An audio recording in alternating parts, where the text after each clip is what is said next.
Hello, welcome to my home. My name is Margaret Rozga.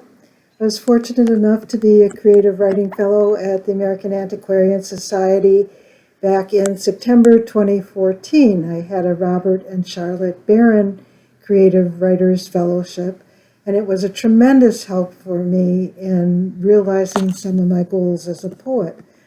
I like to write about history, and I wanted to research the life of Jessie Benton Frémont, who was born in 1824, died in 1902. She's usually talked about in terms of her father, who was a senator from Missouri, or her husband, John Charles Frémont, who was the 1856 presidential candidate of the Republican Party. But she's an interesting person in her own right. She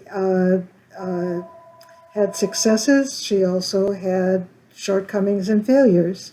An interesting story that intertwines with much American history. So I had done some research before arriving at the American Antiquarian Society, but I would not have been able to write my fourth book, Pestiferous Questions, A Life in Poems, without having that time to really dig into her life and use the resources at the Society. Since then, I've become the Wisconsin Poet Laureate and published the book that I just showed you.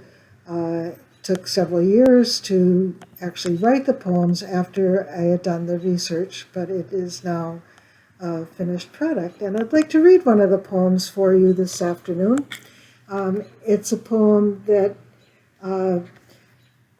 has information in it that I got from reading issues of the New York Ledger, a paper that Jessie wrote for, especially during 1875 when her family was suffering some financial setbacks and her work as writer supported the family. In this particular poem, she talks about being a student at Miss English's female seminary in Georgetown and standing up for the wedding of one of her classmates. Jessie, the Bodisco Wedding, Georgetown, 1840. Invited to his lavish Christmas parties, we children thought him Santa Claus.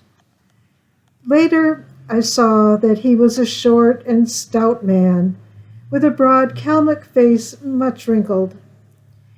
At Miss English's female seminary, we saw his carriage pass through Georgetown, the glitter of varnish and brasses in those 4 prancing long-tailed black horses.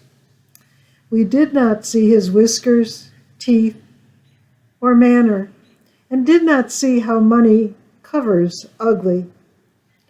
He proposed marriage to our classmate, a beauty the teachers would not let us elect May Queen because she was too poor. But then, with a wealth of show, her wedding. To the right of the bride was Mr. Buchanan, tall and a fine presence and quite a type of Saxon coloring and freshness despite his silvered head. And with him, myself, age 14. We were allowed to be bridesmaids, though too young to be in society. The long white satin dress, my first long dress, and all the belongings and duties of my post of bridemaid were made so many occasions of teasing me that I would not return to short frocks and lessons.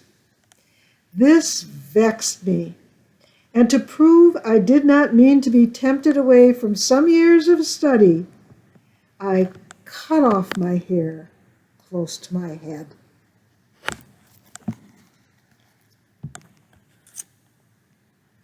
Jessie, a person of character.